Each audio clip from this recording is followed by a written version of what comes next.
Kaya balagyan din may mga tambak. Kasingin ko. Kasingin ka. Debite.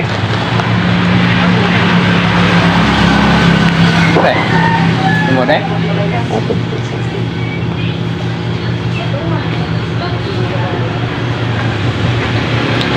Tahu apa dia? Kira bani mong tirig. Terus gawin tigarwa ka. What? Pigit.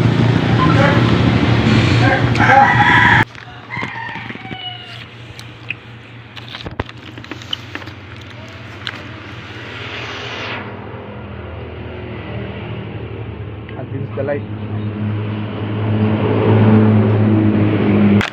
So yan guys, yung malalaki natin is 5 kilo ay 6 na kilo. Asa di magdite?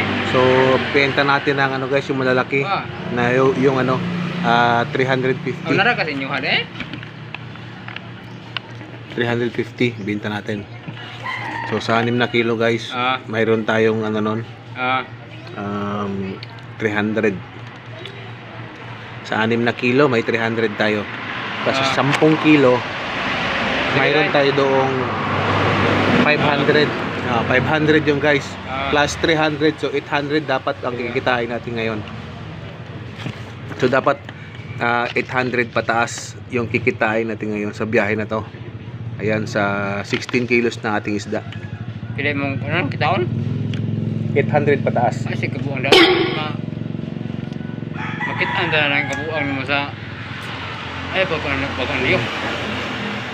Yan si brother ayaw niyang ipaalam yung ano, Kata na ba?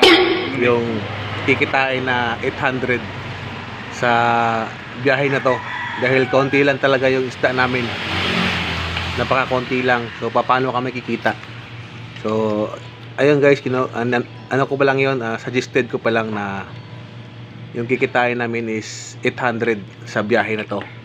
So sana tumaas pa dahil konti lang talaga yung isda. Yung sa malalaki guys, talagang tatali mo na yung 300 ang kikitain mo dun sa 6 na kilo. So yun. Kaya po si brother. Kaya si brother Romy, nagtataka siya kung bakit ko sinabi. Yan. Ayan. Ano to guys, dapat transparent tayo sa vlog na to. Ayan. Kung ma-achieve natin kung magkano yung ating kikitain. At bago man tayo kumita, mayroon din tayong expenses na pagbabasihan dahil syempre ibabawas natin yung ating expenses sa ating kikitain ngayon. Kaya brother, Maliit lang yan brother. may iling-iling. Nakakahiyaman pero syempre ayan talaga, wala tayong magagawa. Kaya na part ng aming buhay. Ayan, at paglalako ng isda. Minsan wala, minsan meron. Halos na lang wala. Wala na gid mga idol. Siyempre, ilang araw din kaming ginakabiyahe. Halos 4 na araw. 4 na araw kaming ginakabiyahe guys. Babiyahe sana kami kaso naudlot, so di kami nakapagbiyahe ni Brother Romy. Mayroon sana kaming punta dapat kami ng ano, nag-set kami na pupunta kami ng Medellin para magangkat, so di natuloy gawa ng syempre ako hindi na ako pwede sa ganong sistema guys na walang tulugan. Mahirap kasi high blood ako. Di pwede. Baka tayo tumirik. Kasi si Brother Romy, ano to pati patot pa ng gulo. Laban to sa lahat. High blood din ako mga guys. high blood ako sudan. Ayan. So ayan, tabayan natin guys. Papakita ko sa inyo mamaya ang ating ano, kikitain sa biyahe na to. Ayan, dahil kakaunti lang isda namin. So abangan natin guys. So yun guys,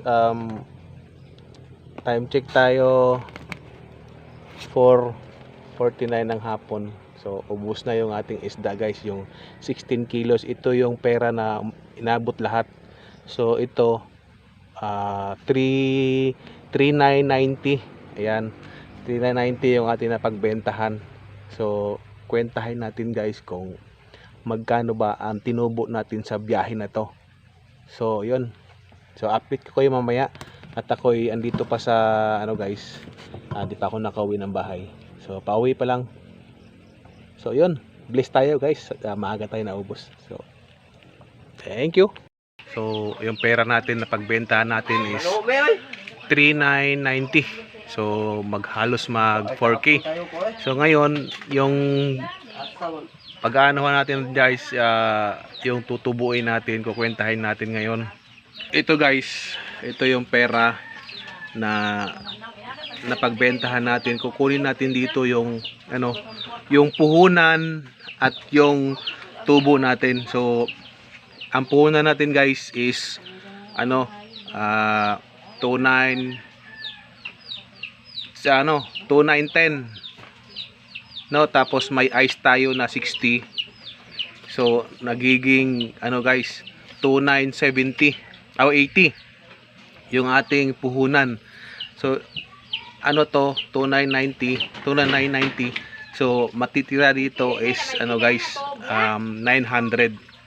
So 900 babawasan natin sa gasolina natin na 200 at sa pagkain. So pagpalagay na lang natin 100 yung pagkain. So 300 lahat ang expenses natin sa biyahe na to. So yun guys, kukwentahin natin kung magkano ang ating kinita.